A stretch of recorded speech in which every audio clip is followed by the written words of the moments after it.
Hey everyone, setting up a gimbal for the first time can be a little bit confusing and time consuming until you get the hang of it. In this video I'm going to show you how to set up and balance the DJI RS2 gimbal. So I'm going to show you how to set the gimbal up, how to attach the camera, and then also get it balanced.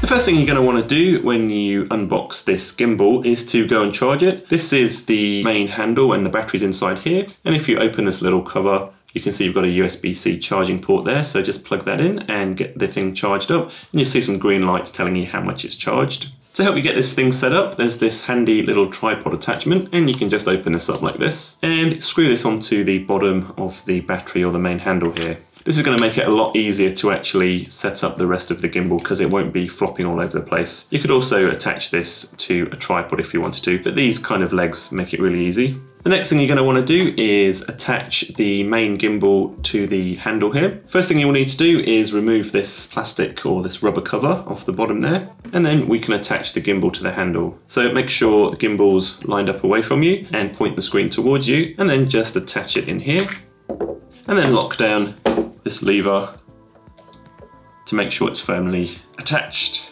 So once you've made sure that the gimbal's fully locked into position and the tripod feet are nice and secure, you can go and get on with the setup. You can see this little rubber collar here, and if you're not going to attach anything to these attachment points here, then I'd recommend leaving this little rubber collar on. Just helps protect the contacts. And you've also got this little protective rubber bit here, which just protects the arm. So you can take that off if you want as well. One of the nice features of the RS2 is that all of the arms actually lock into place. You can see here none of the arms are flopping about. To unlock them, you use these little catches here and just move them from the locked position to the unlocked position, and now the axis will move around. And then to lock them, you just push it back into place and then just make sure that the arm's locked. One super important thing to never ever do is never turn on the gimbal when these are locked into position, as you might damage the motors. So we're not going to turn it on just yet. What we're going to do is unlock all of these arms, and you can see them moving around. You can now get it ready, move it up and then lock again, and then also lock the tilt axis here. So now everything's kind of locked in place, and it makes it a lot easier to get the camera installed without all of these arms flopping all over the place. So now we've got this really nice secure platform to be able to go and install the camera. There's a couple of quick release plates that come with the camera. The first is this smaller one, and this is the one you attach and screw into the camera itself. And this lower plate is the one that you attach to the gimbal. So this lower plate goes in here. Notice you've got this little dial here, which makes it a lot easier to balance that, but we'll come to that in just a minute. So the first thing we need to do is attach this upper quick release plate to the camera. Just going to attach it to an A7R4 here. Just start to screw that in. And notice you've got two arrows on this quick release plate, and these arrows point to the front and the back of the camera. So as long as one of these arrows is pointing basically down the length of the lens, you know you've got it in the right position. So once you've got it in the right position, just go and tighten this up and make sure that it's fully secure onto the camera. So now we've got the upper quick release plate attached securely to the camera, we can go and make use of this lower quick release plate. This is going to slot into the gimbal arm here. First thing you're going to want to do is make sure that this lever is set to the unlocked position, and then we're going to slide this lower quick release plate into the gimbal here. There's a little arrow on the front, tells you which way it should be pointing. So this is the front currently. And what we're going to do is we're going to slide this from where this lever is here all the way back. If you try and slide it in the wrong way, you're not going to be able to get it in. So I'm just going to slide that in. And then once it gets so far in, you can make use of this little knob to move the plate forwards and backwards. When it comes to removing this plate, if you try and pull it out, it's not going to come out. And just under here, there's a little safety button. You need to push that in, and then the plate will come out. So let's just put it back in, just go about halfway down, and then make sure the lower quick release plate is locked in place by moving this lever to the locked position. At the moment on this A7R4, I've just got a 20mm lens. That's not a particularly big or heavy lens. If you are going to be putting a camera on the gimbal that's got a bigger or heavier lens, you might want to make use of this additional safety strap. I'm not going to use it in this case because the 20mm lens is not particularly big or heavy. If you're going to be making use of the super smooth mode on this gimbal, then you should always use this lens support strap regardless of the size or weight of the lens. We're not going to be using that in this video, so I'm not going to bother with that extra support. So now we've got the lower quick release plate firmly in place there, we can go and attach the camera. What we're going to be doing is sliding the camera, which is, remember, has got this upper quick release plate, into this section here. What you want to do is, first of all, make sure that this lever is set to the unlocked position, otherwise you won't be able to get this in. And then we're just going to slide the camera in. Once it's all the way in, you can lock the safety lever here. And when it comes to take this off, you need to unlock this lever, slide the camera over, and then press this safety button, and then the camera will slide right out. Let's just put it back in and tighten this lever. If you're going to want to control the camera from the gimbal itself, you're going to need to attach the camera to the gimbal. Depending on what camera you're using, different functions will be available, and this might also differ depending on the cable you're using. For example, on the A7S III, you can use the USB-C cable or the multi-cable, and depending on which of those two cables you use, you get access to different features. So I'll leave a link in the description below to the DJI compatibility page where you can see what features are supported for your camera. Alright, so let's go and connect this camera up to the gimbal. The first thing to notice on the front here is we've got this little plate. We need to remove this plate, and this will give us access to the ports we need to use. And at the top here, this port is the RSS port. It's this port you use to connect the gimbal to the camera. So what we're going to do is, I've got this USB-C to USB-C cable. I'm going to attach this to the RSS port at the top of the gimbal.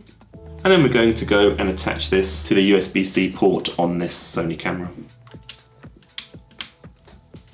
So by attaching the camera to the gimbal, it allows us to operate some features of the camera, such as ISO and focus perhaps, from the controls here, or even from the DJI Ronin app, which we'll look at in just a minute. The next thing we need to do is actually go and perform the initial balance of this camera on the gimbal. There's a few different reasons why you need to balance the camera on the gimbal before you start using it. First off, it's going to mean that you get smoother footage, which is the whole point of using a gimbal in the first place. Secondly, it's not going to put as much stress on the motors because it's going to be roughly balanced from the start, and if you're not putting as much stress on the motors, you might get better battery life, and you might avoid any potential overheating or shutdown of the motors or the gimbal. Before you start the balancing process, you need to make sure that you've got the lens attached that you want to use. Take the lens cover off, attach any filters that you're thinking about using, such as a variable ND filter, and also make sure you've got the battery and the memory card inserted in the camera. All of those things can kind of upset the balance of the gimbal if you try and add them after you've done the balancing process. So now we've got everything attached to the camera that we want. We've got the lens that we want, we've got the battery and the memory card in the camera, and we've taken off the lens cover. We can now go and perform the balancing of the gimbal. One thing to be careful of when you're performing the balancing process is to make sure you always support the camera so it doesn't accidentally fall down or bang into something while you're doing the balancing process. So the first thing we need to balance is the tilt axis. This is the up and down axis, if you like. So what we need to do is unlock this tilt axis here. Just going to support the camera while I unlock this. And if I let go of this, notice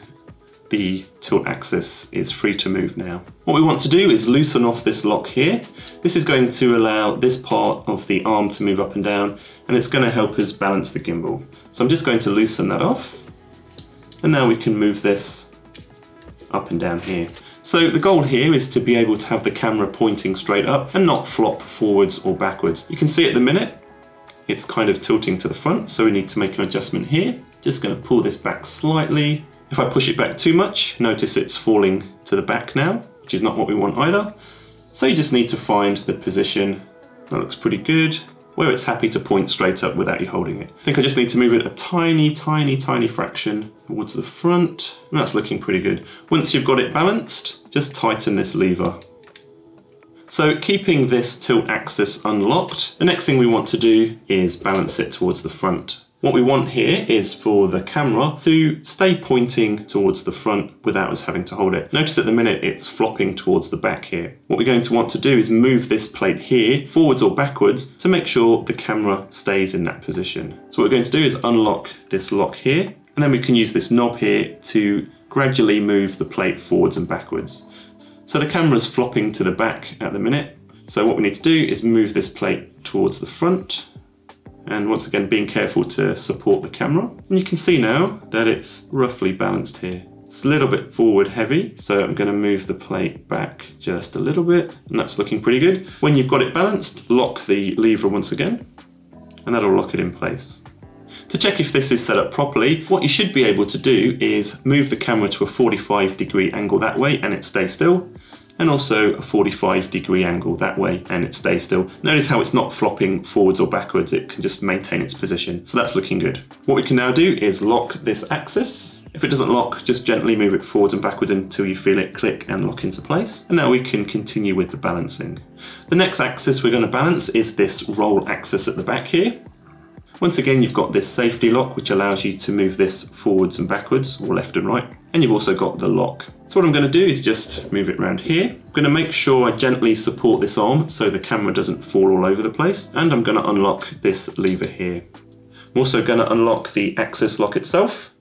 And now you can see that this is rotating around. If I let go of this gently, notice it's rolling to the right here. So what we need to do is move this to the left. So I've already unlocked this lever. I'm going to make sure I hold the camera so it doesn't fall all over the place. And I'm just going to slide this arm to the left. If I go too far to the left, notice this time it's rolling to the left and it's not balanced. So you need to find the sweet spot. So I'm just going to move it to the right and the left until I find that sweet spot. And once you're happy, lock the safety lever and then lock the axis. Just give it a little wiggle and then it will lock into place. So that's the tilt axis balanced and the roll axis balanced. The final axis we need to balance is the pan axis. Just as a quick tip though, if you find that these levers feel a bit too loose, so currently this is in the fully locked position, but I can still, if I try, actually push this left and right. A little tip is to push up the lever here, rotate it a little bit and push it back down, and that will allow you to apply extra lock pressure to this lever. What you don't want to be able to do is move this arm even when it's locked. So you can adjust the pressure that way. That's just a really handy little tip. So if you think that your gimbal might be broken, all you need to do is push that lever up a little bit, rotate it, pull it down, and then lock it into position. All right, so let's go and balance the pan axis. What we're going to do is pick up the gimbal here, and in a minute we're going to rotate it forwards, and we're going to want to make sure that the pan axis here doesn't roll left or right. So to do this, unlock the pan axis. Once again, just make sure that the camera's not going to flop all over the place, and then tilt it forwards. And another little tip, if you've got these tripod feet installed, you can actually open these up and then use that to brace against your body just to make it a little bit easier to hold. So basically what we want is this pan arm to stay horizontal when we let it go. You can see it's flopping to the right. So what I need to do, push it to the left. That's obviously too much. And then just keep playing with this until the arm stays horizontal. So that's looking good. Once again, I'm going to tighten up the safety lock. And once again, if you need to adjust the tightness of this, you can lift this up, move it round, and then add some additional tightening pressure. Okay, once that's done, you can lock the pan axis, and now we can check how balanced this is. So to quickly check this balance, what we're going to do is unlock all of the three axes here. And what we should be able to do is move the camera around, and it pretty much hold its position wherever we move it to. So you can see I'm moving it to all these different positions, and it's staying pretty much where I point it. So that's a good indication that we've got a good balance to start with. So now we can go and actually turn on the gimbal. Once again, do not turn on the gimbal if these arms are locked. Before we turn it on, let's just double check. Tilt arm is unlocked, roll arm is unlocked, pan arm is unlocked. And we'll also make sure that all of the clamps are firmly in place for the camera and the quick release plate and each of the three arms. That's looking good. Now we can go and turn on the gimbal. To turn on the gimbal, all we need to do is hold in the power button here and you should see it turn on. Get a little beep there, and then the gimbal centers. You can now go and download the Ronin app, connect via Bluetooth to the gimbal, and then activate or register the gimbal just to get it all set up. Once you've done that, you can also use the app to control the gimbal. The next thing you're going to want to do is run auto tune on the gimbal, and this basically makes the gimbal work as smooth as possible, and it's going to kind of shake the gimbal a little bit, and it might make a few noises, but that's perfectly normal. So there's a couple of ways you can initiate auto tune. First of all, you can touch the touchscreen here and then hit start calibration.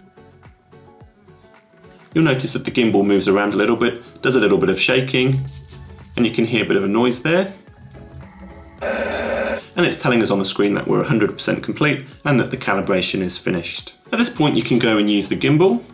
So for example, you can see that it's stabilizing the camera. Another way you can initiate auto tune is by holding down the front trigger and the M button. And you can see once again, after a few seconds, auto tune has started. Once you perform the auto tune, you can see this little symbol here. This basically tells you how well balanced the gimbal is. Currently it's green, which is good. If I tap this, it'll tell us the balance. And if we move this around, it'll tell us roughly how well balanced the gimbal is. If you move it around and you see these are out of alignment, then you might need to go back and balance the gimbal again. Another quick tip is that once you're happy with the balance for this camera and lens combination, just make a note of where these arms are with these numbers, and that will help you quickly get the gimbal set up if you use this camera and lens combination again. You could also take a photo with your phone of the setup. If you want to go one step further and test the balance of the gimbal, you can open up the Ronin app, connect to the gimbal, and then hit this balance test icon. You get a little tutorial here, and it's telling us what we need to do is move the gimbal to an incline of more than 15 degrees, and then hit begin test. And you can see it's moving the gimbal around and performing this test. That's the test complete. And you can see on the screen here, the tilt, roll, and pan balance is excellent, which is basically what you want. When you finish using the gimbal, it's really important to turn the gimbal off before you go and lock any of the arms. So to turn the gimbal off, just press and hold the power button. The gimbal will power down, and now you can go and remove the camera, pack away the gimbal, and lock the arms.